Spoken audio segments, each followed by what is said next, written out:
Mesdames, Messieurs, bienvenue chez vous. Nous sommes sur Télé 7 au travers ces magazines Libre Opinion, lequel nous allons aborder d'habitude l'actualité qui reste jusque-là dominée autour de ces deux sujets. Nous avons les processus électoraux. Au cours de ces processus électoraux, mesdames, messieurs, nous avons suivi, quelques sénateurs américains ont émis des inquiétudes sur la transparence du processus électoral. Rappelons ici et signalons que c'est depuis le lundi que le patron de la CNI, Denis Kadima, est à Séoul pour la dernière livraison des kits électoraux. Martin Fayoulou, puisque il s'agit du processus électoral, Martin Fayoulou publie déjà son équipe de campagne. Et entre-temps, nous rappelons ici par rapport à la tournée qu'il a eu à entamer à l'intérieur du pays. Son convoi a été cassé à Chikapa et en même temps, la plateforme politique, je ne sais pas, campagne à laquelle SID appartient, a saisi justement la justice pour cette question. Mesdames et messieurs, nous allons également aussi parler de cas, comment nous allons parler plutôt du CESAC aussi, qui compte au plus tard, c'est vendredi, de manière officielle, lancer, comment dévoiler plutôt l'organisation de débats contradictoires sur la chaîne nationale entre le candidat aspirant à la présidentielle de l'année en cours. Là, c'était les tout premiers sujets, comme je l'ai dit, les sujets majeurs autour du processus. Nous allons parler aussi du second sujet, sans pour autant peut-être évoquer d'autres sujets connexes, la situation sécuritaire. Vous avez appris qu'il y a des violents combats qui ont repris à Kibumba là-bas entre les forces loyalistes et le groupe rebelle attitré, le M23. Moïse Katumbi, une fois au pouvoir, dans les 6 mois, la guerre de l'Est prendra fin. Bon, ça c'est dire, de toute façon, cela mérite à ce que nous puissions quand même faire un commentaire là-dessus et faire des analyses. C'est pas moi qui veux le faire, mais plutôt mes invités qui, par moment, se retrouveront comme étant co-débatteur. Peter Chirimwami, remplacé par le général Fall Sikabe comme coordonnateur dans la partie est de la République sur comme l'organisation militaire. Et nous allons terminer avec les M23 qui ne désarment toujours pas. Voilà, mesdames, messieurs, c'est l'essentiel un peu de ces quelques sujets que nous allons peut-être en débattre ensemble avec vous. Je ne suis pas seul, je suis bénéficiaire bien sûr de l'ingéniosité de celui qu'on appelle mon ami Benoît Goudier, qui travaille, il est au four et au moulin pour que vous ne puissiez rien rater de tout ce qui va se produire plutôt pendant ces petits moments sur les antennes de Télé 7. J'ai failli parler de Radio 7. Voilà. Mesdames, Messieurs, en face de moi, je suis avec un habitué derrière ces magazines. Il s'agit, c'est comme ça qu'on l'appelle, Pasteur Serge Taboko. Bienvenue et je profite de l'occasion pour vous présenter mes sincères félicitations parce que vous faites cette fois-là partie de l'équipe de la campagne pour le compte de votre candidat, le président Martin Fayoulou.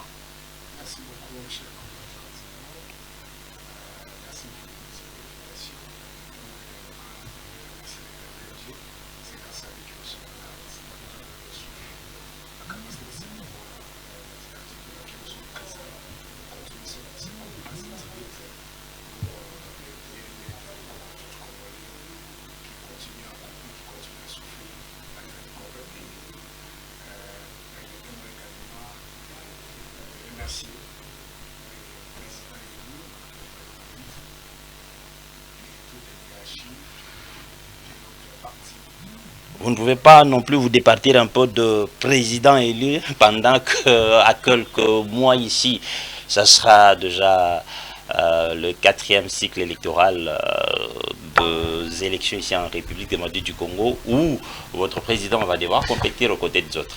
Merci beaucoup, cher compatriote. Permettez-moi de continuer. C'est juste une façon, quand nous continuons à l'appeler président élu, ce n'est pas l'habitude. Ce n'est pas pour les flatter. C'est pour moi, c'est une façon de décourager tous les petits esprits qui pensent mériter un respect qui n'ont pas mérité. C'est-à-dire qui veulent qu'on puisse les respecter, qui veulent qu'on puisse les honorer, qui veulent qu'on puisse les appeler excellence. mais ils ne sont pas à la hauteur, c'est-à-dire qu'ils n'ont pas été élus par la population. Donc c'est pour nous, c'est vraiment pédagogique, c'est dans ce sens-là, il faut encourager la personne qui est restée constante, qui a été choisie par la population, pour qu'à la prochaine, que nous puissions éviter tout ce qui nous est arrivé dans le passé, et surtout que chacun puisse mériter ce qui lui est de droit. Donc je disais, laissez-moi remercier le président Fayoulou, toute l'hierarchie de mon parti, qui ont pensé à notre humble, à modeste personne, pour m'associer dans cette équipe de campagne, et nous vous rassurons que nous allons donner les meilleurs de nous-mêmes. Merci beaucoup, chers compatriotes Yvon. Je suis à votre disposition. Très bien, allez, on commence déjà avec le tout premier sujet, puisque nous parlons du processus électoral. Vous avez suivi quelques sénateurs américains ont émis quand même justement des inquiétudes autour de la transparence du processus électoral. Est-ce qu'ils en ont-ils qualité pour s'interférer justement dans une affaire qui est beaucoup plus liée à la souveraineté d'un État? Merci beaucoup, chers compatriotes. Je crois si vous avez suivi notre compatriote Félix Tshisekedi, dans toutes ses déclarations, il vous dit qu'il a ramené la RDC dans les conseils des nations. Aujourd'hui, la RDC est ouverte au monde. Il a renoué des accords coopératifs avec de grandes puissances, des multinationales, juste pour dire que le Congo ne vit pas dans un vase clos. Nous ne sommes pas un pays isolé. Mais bien sûr, mais ça c'est une question qui est liée beaucoup plus à la souveraineté. J'arrive. Est-ce que les Congolais ont-ils droit, par exemple, de mettre un point de vue, cette fois-là en saisissant même les autorités américaines sur une question qui est liée à la souveraineté de ces États? J'arrive. Toutes les questions de la vie sociale, ce sont des questions qui reviennent aux Congolais d'agir, de donner des réponses qui touchent à notre souveraineté.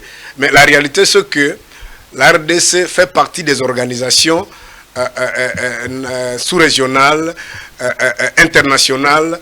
Pourquoi nous sommes allés dans ces organisations? En dehors de ça, il faut vous rappeler, chers compatriotes, surtout ceux qui nous suivent, on fait partie de l'organisation qu'on appelle les Nations Unies. L'organisation des Nations Unies ne peut pas accepter, et même d'autres organisations ne peuvent pas accepter que le Congo puisse sombrer. C'est pourquoi lorsqu'il y a des choses qui risquent de déstabiliser le pays, ces gens-là ne peuvent pas vous laisser, ils vont intervenir. Et pour terminer à cette question, vous avez vu dans un passé récent, quand notre compatriote Félix Tshisekedi fit encore l'opposition avec les autres, je crois même M. Katoumbe venait le rappeler, je crois hier ou avant-hier, que nous avons fait des tournées. Père Sona, Papa Tshisekedi ou Moulumba, avec Ngunza Karibon et les autres, sous la Deuxième République, ils ont fait des tournées dans le monde pour chercher même des sanctions. Donc Félix a fait des tournées, à tout moment il faisait des tournées, il était dans des ambassades. Pourquoi? Parce que nous sommes dans un État souverain, un pays souverain. Kabila nous rappelait ici que nous sommes dans un pays souverain. Papa Tshisekedi, avant même de mourir, qu'est-ce qu'il nous a dit? En 2011, je venais de contacter, je venais d'être avec tous les grands décideurs du monde. Qu'est-ce que je veux dire par là? C'est-à-dire, le Congo, c'est un pays où il y a beaucoup d'enjeux. Aujourd'hui, si nous plongeons dans la guerre civile, tenez que ça va paralyser tous nos voisins. Alors, le monde entier, l'humanité ne peuvent pas vous laisser, vous regarder en train de jouer avec le feu. Mais ce n'est pas pour autant que le sénateur américain devrait saisir le chef de l'État. Et au nom de quel pays? Le Sénat américain saisit le président, notre compatriote Félix Tshisekedi, c'est pour leur donner un carré minier. Mais il vous rappelle, parce que nous sommes dans la gestion moderne. Je venais de dire tantôt, les élections, si les élections sont mal organisées, ça peut créer des troubles, chers compatriotes. Et les troubles ont toujours des conséquences sur le plan interne et sur le plan externe. Lorsqu'il y aura par exemple des déplacés, aujourd'hui on vous parle de presque 6 millions de déplacés internes. Mais il y a aujourd'hui la situation humanitaire catastrophique. L'ONU est en train de m'aider ici. L'OIM venait de parler ici, il cherche 100 millions. Mais tout ça, c'est une question internationale. Comprenez? Alors, est-ce qu'on va vous laisser de jouer avec la vie humaine? Est-ce qu'on va vous laisser de continuer à jouer avec la sécurité internationale? Parce que je vous dis que si aujourd'hui ça barde, les Congolais vont se déverser à Brazzaville, les Congolais vont se déverser en Angola, les Congolais vont se déverser dans tous les pays. Il y aura la situation humanitaire sera catastrophique. Donc, ils ne peuvent pas nous laisser. C'est pourquoi ils vous interpellent de travailler dans le sens positif, de travailler dans l'unité. Ils demandent seulement, c'est juste une interpellation. Oui, mais est-ce que une affaire qui reste beaucoup plus liée à la souveraineté Quelle est la souveraineté? Vous faites allusion à quoi? D'autres personnes ont-elles le droit d'effourer leur nez? Comme c'est le cas ici avec les sénateurs américains, comme je l'ai dit ici. Si je peux encore aller plus loin. Quelle qualité? Si je peux encore aller plus loin. La question, par exemple, de la sécurité, c'est une question de souveraineté. Mais pourquoi vous appelez tous ces pays ici? Pourquoi vous cherchez la SADC? Pourquoi vous cherchez tous ces pays-là? Mais c'est une question de souveraineté. L'article, c'est pas cas de la Constitution. C'est pas autour des individus. Vous parlez de SADC, l'organisation il n'y a pas de problème. Même les Sénats américains. C'est pas le Sénat américain, ce sont des sénateurs américains. Mais ils ne parlent pas à leur propre nom. Ils parlent au nom de cette institution. Est-ce qu'ils ont la qualité? Est-ce qu'ils étaient-ils investis de cette qualité de parler au nom et pour le compte justement? Je vous ai dit ici, chers compatriotes, pour ne pas tarder sur cette question, le Congo n'est pas encore un pays stable. Nous sommes en train de nous démêler, nous sommes en train de nous chercher à tout moment. Même à l'époque de Félix Tshisekedi, nous sommes allés là-bas, nous faisons toujours des acrobaties, des allers-retours pour chercher le soutien de ces gens-là. Donc lorsqu'ils vous rappellent d'organiser de bonnes élections, ici, il nous réjouit parce qu'on parle du processus électoral. Nous avions voulu toujours que le processus soit inclusif. Nous avions voulu que le processus soit transparent pour que les résultats qui sortent des urnes soient opposables à tout le monde. Mais lorsque vous allez dans les sens contraires, il y aura des désordres, il y aura des massacres, il y aura des tiraillements. Et lorsqu'il n'y a pas la paix, on ne saura pas développer ce pays. Donc, ils vous rappellent seulement de faire ce qu'ils n'ont pas demandé un carré minier, ils n'ont pas demandé vos minéraux. Qu'est-ce qu'il y a de grave là-bas? Très bien, merci. Voilà, mesdames et messieurs, nous poursuivons. Signalons que nous venons d'être bénéficiaires de la présence de celui qu'on appelle Patrick Mpiana. Cher ami, bienvenue, quand bien même vous êtes présenté avec un léger retard. Oui, merci beaucoup. Vous savez qu'il y a un contrôle des vignettes. Les gens qui n'aiment pas respecter la loi ont du mal à suivre l'itinéraire normal. Donc vous avez été pris en sandwich. J'ai été pris en sandwich, mais qu'à cela ne tienne, on est là pour essayer de rendre compte à notre population sur tout ce qui se passe dans l'environnement politique. Très bien, merci. Nous avons déjà démarré notre magazine autour de ces deux sujets. Nous parlons du processus électoral ainsi que de la situation sécuritaire. Mais au niveau du processus électoral, nous nous attardons un tout petit peu sur la préoccupation de quelques sénateurs américains qui ont émis justement leurs inquiétudes autour de la transparence du processus électoral. Est-ce qu'ont-ils qualité? Bon, je pense que le monde évolue en vase clos. C'est-à-dire que nous sommes interdépendants entre nations, mais il y a des matières qui relèvent de la souveraineté nationale. Très bien. Depuis 1960, notre pays est indépendant. Mais nous savons que depuis 1885, il y a toujours des vautours et des charognards qui tournent tout autour du Congo pour essayer de prendre le Congo en otage. Ça, nous le savons. Alors, c'est à nous, politiques, de bien préparer la population pour faire face à tous ces gens. Au moment où les sénateurs américains qui est préoccupé, pour ce qui concerne les élections qui doivent se dérouler conformément aux lois de la République démocratique du Congo ce 20 décembre, et lorsque M. Kadima est allé suivre les machines qui sont en phase de livraison, oui, je pense que ces sénateurs américains doivent se poser la question pourquoi au moment où les Américains vont voter en 2024 le président qui aura assumé les fonctions, si ce n'est pas Biden ou soit Trump, mais on est en train de traîner M. Trump à justice, alors qu'ici en République démocratique du Congo, tout le monde pensait que la Cour constitutionnelle était assujettie à Félix-Antoine Tshisekedi, alors qu'il a toujours dit que nous sommes indépendants, notre justice est indépendante, je ne m'interfère pas au dossier de la justice. Raison pour laquelle vous avez vu que, je crois, le lundi de la semaine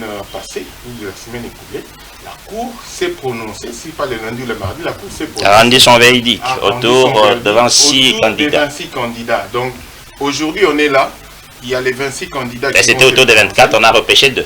Non, on a repêché 2. Ouais. Mais mieux encore, il y a un candidat qui s'est présenté dans une province de la classe, je ne veux pas citer les noms. Il y a eu des actes d'intolérance.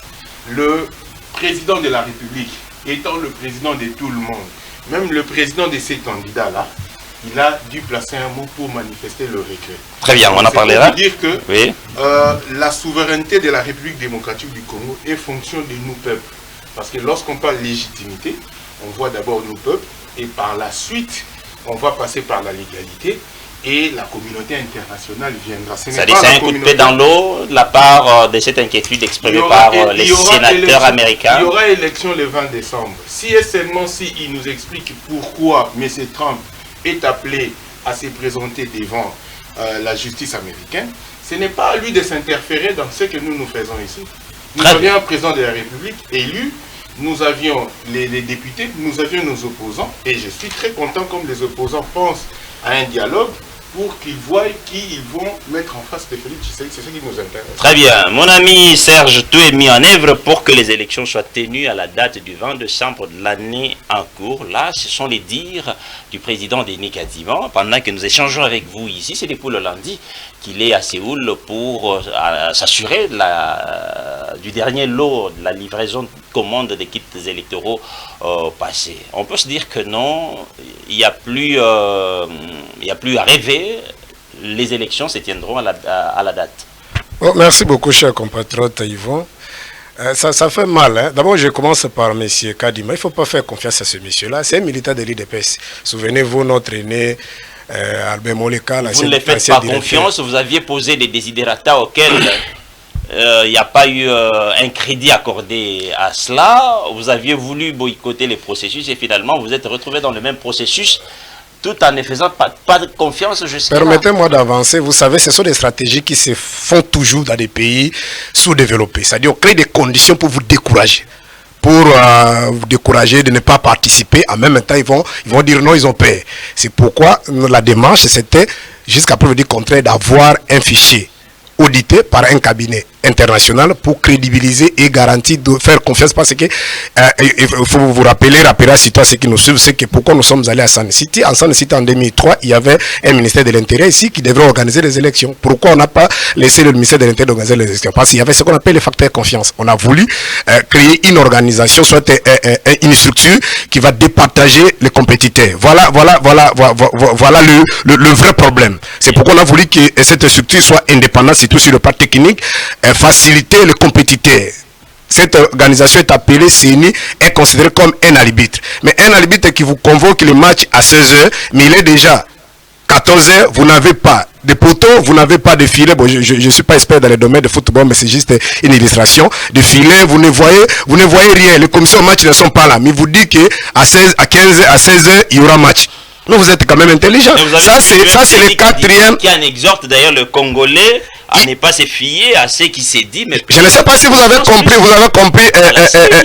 À ce qu'entreprend CENI. Je ne sais pas si vous m'avez suivi. C'est-à-dire, lorsque je dis que l'arbitre organise, convoque le match à 16h, mais il est déjà 14h à 15h sur le terrain, il n'y a rien. C'est-à-dire, on est intelligent. Ça, nous sommes dans le quatrième cycle. C'est-à-dire, lorsque vous parlez des élections, on parle aussi du fichier. Aujourd'hui, exactement, nous avons combien d'enrôlés? Parce qu'on vous a parlé de prix de 43 millions. Mais lorsque nous sommes en train de discuter avec vous, c'est cher, permettez-moi, ce n'est pas clôturé. Parce qu'il y a le problème des cartes qui se pose. La majorité des Congolais ont des cartes effacées. Et la CENI, en violation même dans son calendrier, il a demandé aux Congolais d'aller prendre des duplicateurs. Quand les Congolais arrivent là-bas, la majorité ne trouve pas leur nom.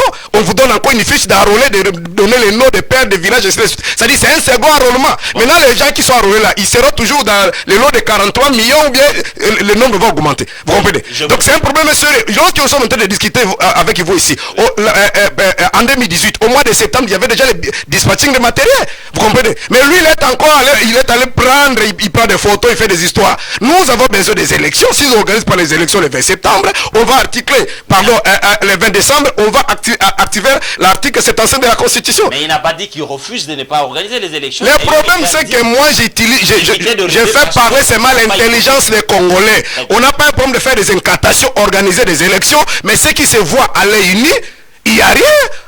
Vous savez qu'il y a un problème de voie de communication. Et pour terminer... Votre candidat sortait maintenant dans ces élections. Vous allez remettre cela en cause. Le problème, c'est que notre candidat sortira, je vous en prie, notre candidat sortira de ces élections parce qu'on va décompter billeté par billeté. Et en ce moment-là, ça comprenez. Mais si on vient nous balancer des résultats comme on a fait avec... permettez... Oui. Si on nous fait comme on a fait dans le passé, nous balancer des résultats via la CLISB, ça ne va pas passer. Vous comprenez? Nous sommes déjà préparés pour ça. Et pour terminer, mon ami, le co-débatteur à gauche, avec beaucoup de... C'est comme ça. Vous voyez quand les choses ont commencé en Libye, vous savez ce que Kadhafi disait. Non, je vous attends ici, venez, il n'y aura rien. C'est un pays souverain, il est où? Lorsque votre gouvernement est incapable de nous mettre cette histoire ici de M23, de nous finir même avec l'M23, de nous finir même avec l'ADF, et vous défiez les États-Unis d'Amérique, vous défiez l'Union européenne, vous défiez la France. Ça dit ces gens-là nous ne sommes pas souverains, chers compatriotes. Félix Tshisekedi, je crois, quand il était président des rassemblements, il a organisé, il a convoqué une marche, et quand nous sommes allés là-bas, lui-même, il dit, non, j'avais des rencontres très importantes, il devrait aller voir ces gens-là. Et c'est ce que je vous ai rappelé avant qu'ils viennent ici, en 2011, il a dit, je viens de rencontrer les grands leaders, les décideurs du monde. Et ils ont dit que Kabila, c'est fini pour lui, nous allons prendre le pouvoir. Merci. Donc, il ne faut pas, méfiez-vous de ces gens, ce sont des renards. Quand ça va barder ici, Félix, je termine par là. Vous savez, le dernier ministre de communication de Marché Mobutu, il s'appelle Kinke Moulumbe, il est encore en vie. Merci. Mais les jours Mobutu prenait l'avion pour fuir, il dit non, le président est là, les choses marchent normal, il est allé au Togo. Et c'est comme ces gens ici. Merci. Quand ça va barder ici, ils vont disparaître. Tous ceux qui bombaient des torches ici avec Kabila, il est là, panafricaniste, ils sont où? Merci beaucoup. Faisons des choses bien pour l'intérêt de notre pays. Merci, mon ami Patrick, rapidement, vous avez suivi Martin Fayoulou qui est déjà en tournée à l'intérieur du pays dans les cadres, bon, on peut parler un peu de la pré-campagne. Bon, de la pré-campagne. Mais vous ne trouvez pas que nous sommes allés vite en besogne? Parce qu'il a fallu qu'on attende quand même justement ce moment-là. Je ne m'adresse pas seulement à Martin Fayoulou, quand bien même son cortège a été caillassé. Pourquoi devrions-nous pas attendre, que ce soit de la majorité, tout comme de l'opposition, attendre le moment, les moments signifiés par nos instances ici pour démarrer la campagne? Bon, moi je pense que s'il y a l'existence du mot déjà, de la combinaison de mots pré-campagne, et que si au niveau de l'Union sacrée il y a des gens qui le font, je ne vois pas pourquoi interdire à Fayoulou de le faire. Non, je n'ai pas dit, c'est-à-dire... Non, laissez-moi évoluer. Très bien. Donc, il n'est pas interdit à M. Fayoulou de le faire. Ce qui est interdit plutôt, si Fayoulou vient, il vous dit que voter Fayoulou pendant cette période-là, c'est un péché. Bon, ce qui est important, il circule, mais pour moi, je constate quelque chose qui est consolidation de la démocratie. Les sénateurs américains peuvent faire son bruit, mais je pense que les chemins pour lesquels nous nous sommes engagés, nous, la RDC, lorsqu'il a cité le feu Papa Etienne Tshisekedi, il a dit qu'on s'est fille de la communauté internationale. La preuve était que Kabila a été cité comme étant le président élu à cette époque-là. Donc c'est pour dire que la bonne marche des institutions, aujourd'hui M. Serge peut faire tout ce qu'il fait comme bruit, mais ce que je constate dans le chef de nos amis de l'opposition, au lieu de préparer les élections, il prépare beaucoup plus la contestation. Lorsque vous analysez le fichier électoral, lorsque vous regardez bien, même en termes de... Qui n'a jamais mis d'accord les amis de la Moko. Non, il y a eu audit. D'ailleurs, l'audit, c'est une activité substantielle qui n'est pas obligatoire sur le plan constitutionnel. Mais qui n'est pas passé par les conditionnalités présentées par les amis de la Moko. Il y a eu un appel d'offres. On a voulu on a fait part à la francophonie. La francophonie a décliné l'offre. La francophonie a décliné l'offre. Là, c'est pas moi. La francophonie a décliné l'offre. Il y a votre co-débatteur qui n'est pas, qui n'est pas d'accord. La francophonie a décliné l'offre, oui ou non. Vous pouvez nous présenter les documents, la lettre où la francophonie a décliné l'offre. Soit vous êtes distrait, soit vous ne suivez pas les informations. Mais quelqu'un qui suit les informations sait que la francophonie avait décliné l'offre. Ils ont donné le prétexte d'un délai de 5 jours. Pourquoi vous acceptez quelque chose que vous avez dit? Je dis, soit vous êtes distrait, soit vous ne suivez pas les informations. Vous créez des conditions pour décourager l'organisation. Moi, je t'informe. Toi, tu peux être juriste. Moi, je suis économiste, mais j'ai beaucoup plus un penchant dans les secteurs informatiques. Donc, ça dit on peut auditer ces fichiers pendant 4 jours. Pendant 4 jours, et au dernier jour, faire un rapport et produire ces rapports, et les gens vont l'applaudir. Donc, c'est faisable. Dire que ce n'est pas faisable, c'est donner trop de discours positifs aux gens qui veulent déstabiliser ce pays. Alors, je sais que vous, étant Télamou, quand vous jouez le rôle de pyromane, la simple raison est que lorsqu'on a demandé à M. Fayoulou qui serait le candidat commun de l'opposition, il a commencé à devenir X, Y, Z et voleur, tout en sachant qu'en 2018, lorsqu'il devait aller aux élections, c'était les mêmes voleurs qu'il a cités aujourd'hui, entre autres, selon ses dires. Il a aussi des voleurs patentés. Oui, les voleurs patentés. Donc, il a voulu pointer du doigt son ami Katumbi. Et c'est Katumbi qui a fait de lui ce qu'il est aujourd'hui. D'ailleurs, la preuve est que... Mais ce qui est venu dans ses propos, il n'a nullement cité les noms de gens. Ce que je dis, parmi tous ces gens-là, il y a un qui a géré les institutions. Je dirais même deux qui ont géré les institutions. Il y a Fayoulou, il y a Katumbi et il y a Matata. Allons encore plus loin. C'est pour dire que ces gens-là sont des pyromanes. J'ai lu quelque part là où M. Kitoko disait que ce n'est pas Katumbi qui a supporté les élections, qui avait financé la campagne de 2018. Il a cité un nom. Mais ces gens-là viennent d'où? Ce ne sont pas les gens qui nous ont amené la guerre ici. Ce ne sont pas des pyromanes. Donc, raison pour laquelle, pour dire que si on doit apprendre à dire une chose, on doit essayer d'étudier la chose en profondeur.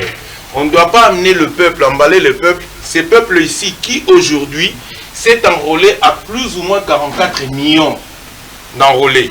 Si par exemple vous parlez d'un problème de carte d'électeur, moi ma carte c'était effacé. Je suis allé me présenter et j'ai une nouvelle carte aujourd'hui. Donc c'est pour dire que le processus. Tu peux la présenter? Non, j'ai dit, non, sur place là, je suis sorti avec mon passeport parce que j'ai une opération à faire dans Western Union. Vous mentez? C'est pour vous dire quoi? Non, moi je ne mens pas. Moi je ne mens pas. Je te dis, c'est sur ce plateau que j'avais présenté la carte effacée et par après on nous a proposé la solution. Lorsque vous ne savez pas gérer un projet, vous ne savez pas que dans le projet, il y a toujours des étapes du projet qui demandent un correctif. C'est ce qui se passe maintenant. Donc ne prenons pas Kadima comme un sorcier ou un magicien, mais prenons plutôt Kadima comme un humain qui organise une activité que toi, Serge, aujourd'hui, tu peux faire de bruit ici et demain être sur la scène et échouer complètement. Kadima, moi j'ai essayé de consulter même le fichier de Kinshasa. Oui. Si vous consultez les fichiers de Kinshasa, vous comprenez que ces messieurs, dans un laps de temps, d'ailleurs au départ, il avait perdu on a perdu plus ou moins une année pour installer le bureau Kadima, mais les temps dans lesquels Kadima aujourd'hui nous a présenté un fichier de 44 millions de Congolais, c'est pas la Côte d'Ivoire ici, c'est pas le Congo. Merci. Ce n'est même pas le Bénin, mais nous parlons de 44 millions d'électeurs. Donc, il faut respecter Kadima. Merci beaucoup. Voilà, nous allons signaler la présence de notre ami Joseph, quand bien même il s'est présenté vraiment avec un grand retard. Sinon, nous sommes obligés quand même de l'accueillir. Bienvenue, cher ami. Oui, merci. Allez, rapidement, vous pouvez réagir parce que nous sommes jusque-là dans le tout premier sujet. Les micros sont devant vous là-bas. Alors, vous avez quelle réaction par rapport aux sénateurs, quelques sénateurs américains qui ont émis plutôt leur inquiétude autour de la transparence du processus électoral? Est-ce qu'ils ont qualité, pendant que c'est une question qui reste beaucoup plus liée à la souveraineté de notre État? Oui, merci beaucoup, cher Yvan. Je voudrais d'abord présenter mes excuses pour ces grands retards. Vraiment. Qui n'est pas dû à ma volonté. Avant toute chose, j'aimerais dire aux membres de l'Alliance pour les changements, parti cher à l'honorable Jean-Marc Kaboun, dont je représente ici. Nous avons un deuil et un camarade qui est décédé, Jamaïka Bachila. C'est vraiment un compagnon d'élite avec qui nous avons cheminé ensemble pour essayer un peu de mener votre lutte, votre combat. Je présente mes sincères condoléances à la famille biologique des Jamaïcains ainsi qu'à notre leader, le président Jean-Marc Kabound depuis la prison centrale de Makala. Pour revenir à votre question, j'aimerais dire ceci. Aujourd'hui, le monde est un village planétaire. Donc, les sénateurs américains ne s'y mixent pas totalement dans le processus électoral en cours dans notre pays. Du moins, ils ont voulu émettre un avis, un point de vue par rapport à tout ce qui se passe au Congo. Dans une affaire qui est beaucoup plus interne, c'est-à-dire qui est liée à la souveraineté. C'est comme un Congolais, un sénateur congolais peut-il s'élever, s'y mixer dans une affaire qui reste liée un peu à la souveraineté américaine? Écoute Yvon, je voulais dire d'emblée que non, ils sont des sénateurs de politique au niveau international. Moi je pense que ça ne pose aucun problème du moment où ils n'ont pas vraiment tenu des langages qui pouvaient porter atteinte à la sûreté et à la sécurité de l'État congolais. Vous ne trouverez pas déjà quand on parle qu'il n'y a pas la transparence un peu dans ces processus, il y a déjà quelque chose qui semblerait déjà déranger?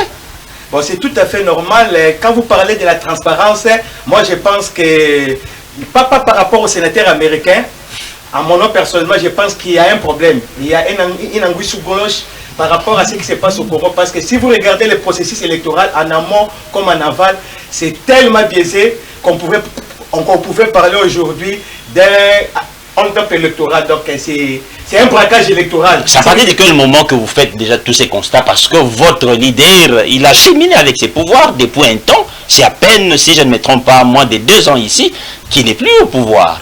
Mais écoutez, or, le processus a été déjà entamé bien avant ces moments que vous êtes en train de vouloir un peu expliquer à tous ceux qui nous suivent en ce moment. Mais écoutez, nous ne sommes pas partie prenante de ces élections.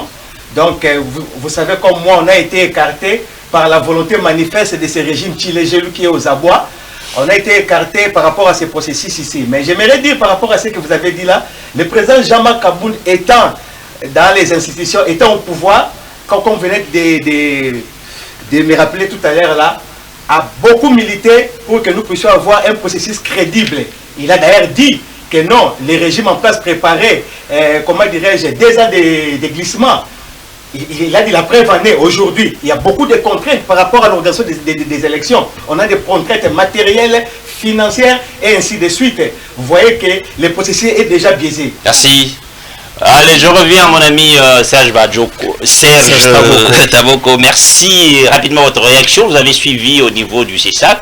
On compte déjà d'ici là dévoiler l'organisation de débats contradictoires entre les candidats qui se veulent bien sûr compétir au niveau du scrutin présidentiel. Vous ne trouverez pas que certains candidats risqueraient de laisser leur peau quant à ceux?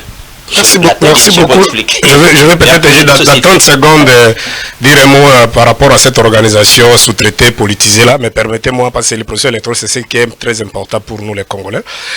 D'abord, je dis à mon ami, à gauche, c'est M. Kadima, il est incompétent. Il est vraiment, c'est un incompétent. Je ne sais même pas vous l'appelez, c'est par rapport à quoi. Regardez ces mains de cartes. Nous avons obtenu les cartes de 2006. Jusqu'aujourd'hui, ces cartes existent. Quelqu'un qui vous produit des cartes et dans moins d'un mois, les cartes sont disparues. Donc, c'est un incompétent. Donc, il n'est pas à sa place. Et en dehors de ça, il est venu aux affaires dans les mensonges. À un moment donné, bon, je vous épargne dans tout ça. Un catholique après il dit c'est protestant, tout ça, c'est Kimbangui, c'est tout ça. Donc, vraiment, c'est un militaire de l'IDP, c'est connu de tout le monde. En dehors de ça. Là, vous voulez coller des histoires qui ne sont pas forcément. La midi, il faut, je vous en prie, je n'ai pas assez de temps. Tout le monde le sait comment il faut arriver à la tête. Non, vous savez, la personne qui s'est battue, qui s'est coupée en morceaux pour que Kadim arrive là-bas, Dodo Kambo, aujourd'hui, il est chassé comme un chien. Je vous ai dit ici que cette organisation, c'est une aventure. Ce sont des gens qui sont recrutés, cette histoire-là de EAC Magé, c'est pas, RSC, pardon, c'est pas le sujet du jour. Ont été recrutés, ces gens-là ont été recrutés en 2003 par le régime Kabila pour faire un contrepoids à l'église catholique. Donc, c'est n'importe quoi. Alors, il dit il faut que l'opposition s'organise. Et c'est face vraiment, Félix, entre nous frères. Évitons d'abord de passionner le débat. Et c'est vraiment Félix, il a un bilan on est obligé de se mettre ensemble pour faire face à Félix. D'abord, de dessus de qui va aller voter. Entre nous, vraiment, regardons. Vous voyez, les gens de l'Est, là, ils iront vraiment dans les urnes, déposer les bulletins pour donner un second mandat à Félix. Vous avez vu vous-même au Kassai. Comment ça, c'est pas Fayulu, c'est les compatriotes qui parlent. Il y a l'insécurité, il n'y a pas à manger, il n'y a pas l'eau. Mais chaque jour, vous passez ici dans les médias pour mentir, 145 projets de 145 territoires. Mais vous avez suivi la population à Chikapa Kananga. Donc, Félix n'a pas... Je sais, mais bon, d'abord, s'il y aura même peut-être des négociations entre opposants, est-ce que ça vous regarde à quoi? Est-ce que c'est votre problème? Si vous avez dit que Katoum a fabriqué Fayulu, mais Katoum vient de faire des tournées, si c'est quelqu'un que je respecte beaucoup, il était à l'Équateur, il était au Congo central. Qu'est-ce que vous avez vu de magie là-bas? Mais je vous rappelle seulement qu'en sociologie politique, dans les combats politiques, on fabrique pas, on soutient. Très bien. Donc, on peut fabriquer, c'est-à-dire lorsqu'on nomme, comme vous êtes là, on peut nommer Premier ministre, comme on a nommé Chibala, Badi Banga, quand ils ont perdu le pouvoir, ils sont partis. Merci. Mais la lutte politique, mon frère, on fabrique pas, on peut soutenir. Comme Métier Séguel a été aussi soutenu, Bemba soutenu, Fayulu ça a été soutenu. Donc, les premiers soutiens, les premiers partenaires dans un combat politique, c'est la population. Je termine, cher compatriote, rapidement. D'abord, je compatis à notre Kabound, le président de son parti, je perds encore le nom de ce parti-là. Alliance pour les changements.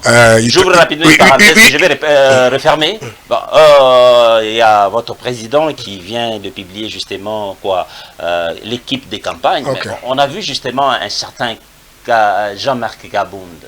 C'est le président... Non, ça c'est... Ah ok, merci. C'est pas celui-là. Ah, okay. Donc j'ai dit, il est en train de traverser un moment difficile, mais nous rappelons toujours aux Congolais, depuis le début, même en 2019, j'avais dit, ça c'est même là, la Bible le souligne. Certes, nous ne sommes pas dans un débat religieux, la Bible dit dans Matthieu chapitre 9, verset 16, 17 et 18, il dit, on ne peut pas faire du nouveau dans les faux. Donc, si vous pensez soutenir les mal, un jour vous serez brouillé par les mal. Merci. Voilà ce qui se passe maintenant. C'est-à-dire, ils ont pensé, ils nous ont fait plaire Kabound. Quand Félix a dit la tendance au Congo s'appelle Martin Fayulu, c'est lui qui a déclenché la situation. Et il pensait peut-être tout gagner. Donc par rapport, je termine par là, par rapport à l'histoire de Christian Boussembela, vous savez, en 2003, nous avions voulu créer quelques institutions qu'on appelle institutions à la démocratie.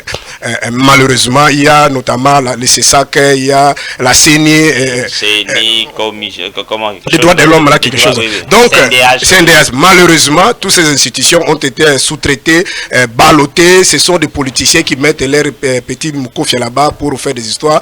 Mais certes, un jour, je crois d'ici là, nous allons récupérer le pouvoir. Quand nous allons ramener même les deux tours, il y aura vraiment des débats contradictoires pour permettre aux Congolais. Mais sinon, nous sommes prêts qu'on organise un débat contradictoire avec Félix Tshisekedi. Merci beaucoup. Fayulu et Félix Tshisekedi, vous allez voir comment il va pleurer. Je ne sais même pas s'il y aura des arguments. Patrick, rapidement votre réaction bientôt là. Je crois si au plus tard demain, on va dévoiler l'organisation des débats contradictoires entre les candidats qui veulent d'ailleurs se retrouver à la perche de cette République. Comment apprécierez-vous justement cette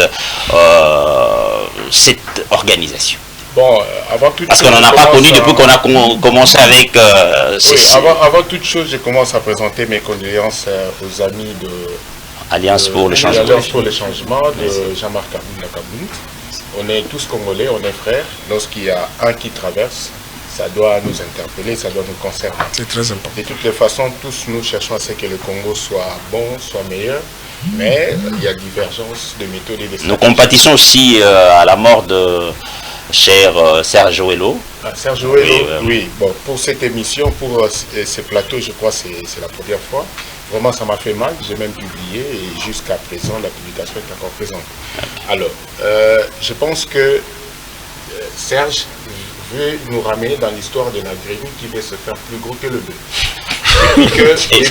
Depuis que le pasteur du peuple était en vie, le monseigneur Mosengo, à chaque fois qu'il s'est présenté à l'église, et il y avait un président qui se mettait devant et il y avait des poursuivants qui se mettaient derrière.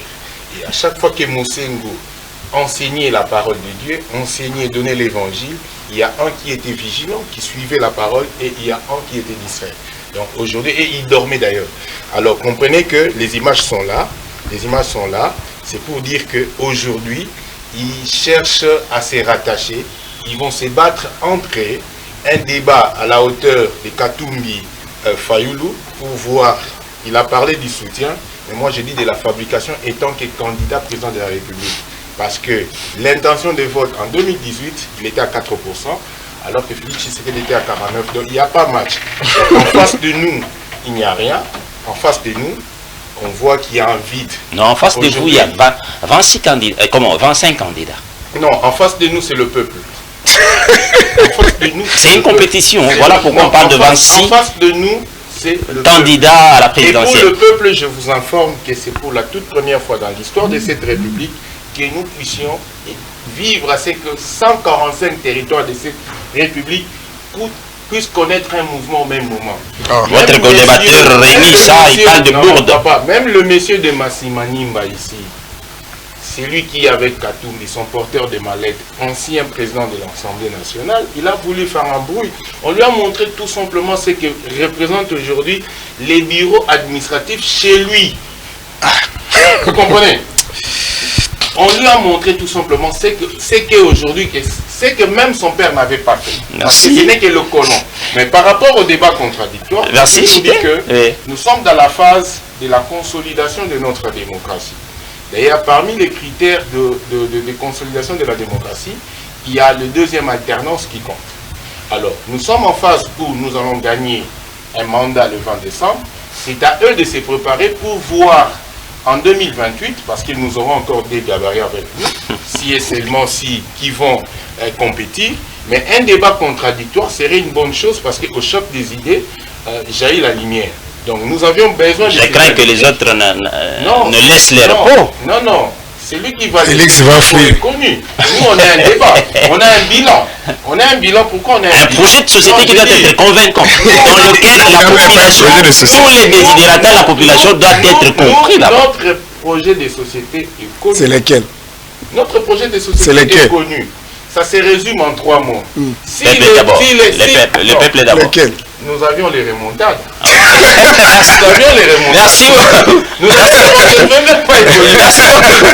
Merci beaucoup. Merci beaucoup. Mon ami, allez, parlons maintenant parce qu'on n'a plus assez de temps. Parlons de la situation sécuritaire. Vous avez suivi Moïse Katumbi. Il dit une fois au pouvoir, dans les 6 mois, il va faire taire le bruit dans la partie est de la République, c'est-à-dire mettre fin à ces cycles infernal de violence. Votre réaction? Je voulais d'emblée dire, les hasards dans la vie, cher Yvon, n'existe pas. Non, a fait que Jésus-Christ occupe une croix et César un palais. C'était un hasard. Mais il sait... Allez, vous voulez dire que vous insidiez quoi par là? On va terminer. Très bien, poursuivez. Mais il s'est tenu un temps où c'est même Jésus s'est dressé et a divisé les temps en 2 parties, avant et après. De telle sorte qu'aujourd'hui, même les reines de César est daté à partir du Christ. Qu'est-ce que j'allais dire par rapport à mon ami de l'UDPS? L'UDPS d'abord a un problème spirituel qu'ils doivent impérativement arranger. Lesquels encore? L'UDPS a noué la hache, non la houe, la scie ainsi que la plume. Il doit dénouer d'abord ces nœuds gordiens qui tiennent en otage le travail. C'est ça leur problème en amont. Quand nous disons que le président Félix Tshisekedi a échoué, cela ne vient pas de nous. C'est que votre président aussi n'a pas aidé l'UDPS parce qu'à un moment donné, il a eu à caracoler la tête de cette organisation. Laissez-moi terminer mon argumentaire. C'est lui qui a la parole. De lui-même, qu'est-ce qu'il a dit? Il avait dit que non, s'il n'arrivait pas à mettre fin à la guerre de l'Est, donc il va considérer son mandat comme étant un échec. Donc il a échoué. Ça ne vient pas de moi. Très bien. Lui-même. Alors par rapport à ce que vous avez dit sur Katumbi. Oui. Dans 6 mois, une fois au pouvoir, il va faire taire les armes.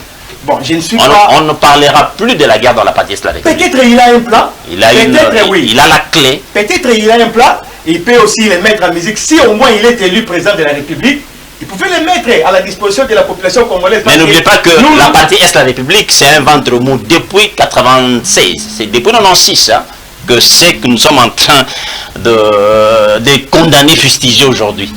Que cela soit possible dans les 6 mois. Les plus grands problèmes de la partie Est de notre pays, il y a eu infiltration jusqu'au mois l'épinière. C'est ce qui pose problème. Moi, je pense que quand un compatriote s'est dit à avoir la potion ou la recette magique pour mettre fin à ce qui se passe à l'Est, moi je pense qu'il est le bienvenu. C'est pas un problème. Très bien, merci. Moi je n'en trouve aucun inconvénient. Alors on va terminer avec Patrick. Mon ami Serge, rapidement, on a relevé Peter Chirimwami dans la partie Est de la République. C'est lui qui commandait. Et le dossier de Katou, moi je ne vais pas parler. Vous allez réagir parce que je suis en train de gérer les temps. C'est lui qui commandait un peu justement dans la partie Est de la République. Vous avez vu quand le numéro 1 de nos FRDC est arrivé là-bas, Chiwewe, le général a été relevé et remplacé par quelqu'un d'autre. Vous avez quelle réaction? À peine qu'il venait d'ailleurs dans ces mécanismes.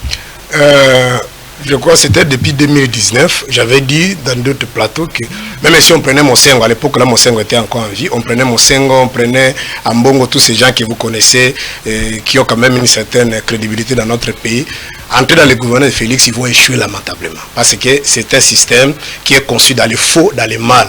Vous comprenez? Ici, il faut faire des choses proprement. Donc, mais c'est fait, même si on l'accordait encore 10 ans, il n'a pas de ressources pour changer. Ils vont continuer toujours à pleurer. La guerre ici a commencé depuis longtemps. Qu'est-ce qu'on va faire? Bref, la guerre de l'Est, c'est une guerre de complicité. Et les complices ne sont pas seulement sur le plan externe, sont aussi également sur le plan interne. Vous comprenez? C'est-à-dire la classe politique. Non! Mais ils ont renoué, il a dit devant Macron que Kagame tue dans ces pays pendant 30 ans. Mais comment un monsieur comme ça, tu vas aller parler, pardon, tu peux aller renouer des accords avec lui, des accords commerciaux ici. Il a fait ça en violation même. Il n'a pas fait seulement avec Kagame, il a fait également avec Museveni. Lorsque nous sommes en train de discuter avec vous ici, l'armée burundaise est sur le sol congolais depuis 2021. L'armée malienne, c'est l'armée ougandaise est ici. Vous comprenez? Donc on a voulu même que la police rwandaise vienne sécuriser la ville de Goma. Donc c'est la guerre, c'est une guerre de complicité. Même la chaîne de commandement, ils sont incapables d'échanger ces gens-là. Donc lorsque vous arrivez au pouvoir dans les manières un peu catastrophiques là, je termine. C'est-à-dire on peut changer tout le monde, on peut prendre même un chef d'état-major américain l'amener ici, il va rien changer parce que les choses sont basées dans les faux. Donc par rapport à notre aîné Katoum que je respecte beaucoup, bon, il faut éviter la démagogie. C'est-à-dire quoi? Il était d'abord gouverneur, même pendant tout l'état qu'il a fait, il y a eu de l'insécurité même dans les grands Katanga. Vous comprenez? Il était comme collaborateur de Joseph Kabila, mais du régime, mais la guerre a continué. Lorsque M. Kamir a dénoncé en 2019, vous avez suivi des propos ministres de Katoum, qu'il a dit, lui n'est pas traité, ne peut pas, lorsque Kamir a dit que les militaires rwandais sont entrés ici, et ainsi de suite. Donc vous avez senti sa réaction, même ici, Télé 50. Donc, venez si réellement il a changé, et qu'aujourd'hui il a il a une recette dans oui, il a une nouvelle recette, mais il doit déballer ça sur le plan programme et Matela. Il dit voilà, dire seulement, comme Félix a dit, il y aura un tas d'état-major là-bas. A raison quand même de mettre pratiquement aux prises tous ces différents candidats pour pouvoir. Non, travailler ensemble, nous sommes d'accord. Mais même Satan ne sera pas content d'écarter Maté Faoulou pour le remplacer par une autre personne. Merci beaucoup. Alors, on termine avec vous, mon ami. Oui, merci beaucoup, Yvon. Je suis très content lorsque l'homme de Katumbi, parce que Kabound a été fabriqué par Katumbi, lorsque l'homme de Katumbi, laissez-moi évoluer, lorsque l'homme de Katumbi défend Katumbi, et aujourd'hui ici, l'homme de Fayoulou nous ramène Mo Ibrahim, parce que c'est Devos qui l'a cité. Donc c'est pour vous dire quoi? Ce sont les pyromanes. Katumbi, c'est l'homme de Soros, lui, c'est l'homme de Mo Ibrahim. Mo Ibrahim, tu vois maintenant la fausse guerre dans RDC. Les gens qui nous amènent la guerre, ils sont là. Donc, à Puta, na Olo. Non, c'est pour dire quoi? Nous, on a appelé Kagame pour qu'on maîtrise la notion ya Nzete Balia Kango, na Nyamo et Zaranakat. Et nous l'avions compris. Ce qui est important maintenant, notre peuple ne sera plus trompé. Comme il a été trompé depuis 1994. Papa, le 31 décembre, viens fêter chez moi. Nous allons fêter Félix Antoine Tshisekedi Chilombo. Fatih Béton. Non, nous allons fêter parce que... Non, papa. Merci. Toi, tu ne fêtes pas. Va. Non, papa. Va. Papa. Quel que soit, il ne faut pas, papa. Il ne faut pas être menteur. Voilà, dans ta famille, il y a des gens qui ne se marient pas. Ou soit tu vas à Nabino, tout là, va qui côté. Et on a tout dans sa famille, il n'y a pas de filles qui se marient. Ou soit tu vas à qui côté. Non, papa, il y aura. Non, papa. Bino ne va loquer, il est pèse. On y bino va tout katum biagi na bango. Est-ce que je peux récupérer le moni va tout katum biagi na bango. Oh là là. On moni va tout katum biagi na bango. On se calme. On moni va tout katum biagi na bango. La police de débat. Allez, je peux reprendre. Non, si que je termine. Allez, un mot. Non, moi je les ai écoutés. Oui. Katumbi nous avait amené Kaboun. Aujourd'hui, il défend. Vous avez dit. Aujourd'hui, l'homme de Mo Ibrahim nous parle de complicité interne. C'est pour dire quoi? Chaque fois que Fayoulou part aux États-Unis, c'est pour aller renforcer ses positions et tant que complice interne pour que nous ayons quotidiennement guerre ici. S'il y a des tueries à l'Est, c'est parce que C'est pas Fayoulou. les gens de Katumbi et de Fayoulou travaillent de l'autre côté avec Soros et de l'autre côté avec Mo Ibrahim. Ils sont là. Nous, gouvernement, nous sommes dans les bons processus pour amener la paix. Nous sommes... Non, l'État l'IDPS, Omoni Bandoki. Voilà. Bateau c'est jamais la Bandoki Bino. J'ai négocié les minutes. Oui. On continue. Voilà, j'ai négocié les minutes. Merci mon ami José d'avoir répondu à l'invitation. Merci Pasteur Serge d'avoir été là. C'est moi qui vous remercie. Merci à mon ami. Incapable de résoudre le problème de Congo. Ah là là, on se calme, c'est déjà la fin de l'émission parce qu'il y a d'autres émissions qui vont Merci venir à beaucoup. la suite. Ça a été quand même un plaisir de nous avoir honorés sur notre plateau. Merci. Mesdames, Messieurs, prenez toujours rendez-vous avec votre média Télé 7 du lundi au vendredi à partir des 11h dans votre magazine Libre Opinion pour ne parler que de l'actualité politique. Sinon, ça a été vraiment un plaisir. Rassurez-vous que l'émission continue. Vous pouvez toutefois aller sur d'autres plateformes, par exemple YouTube, Viber, TikTok, Facebook et que sais-je encore, pour suivre la suite de ces magazines. Quant à moi, Yvon Kanda, je vous dis bye bye.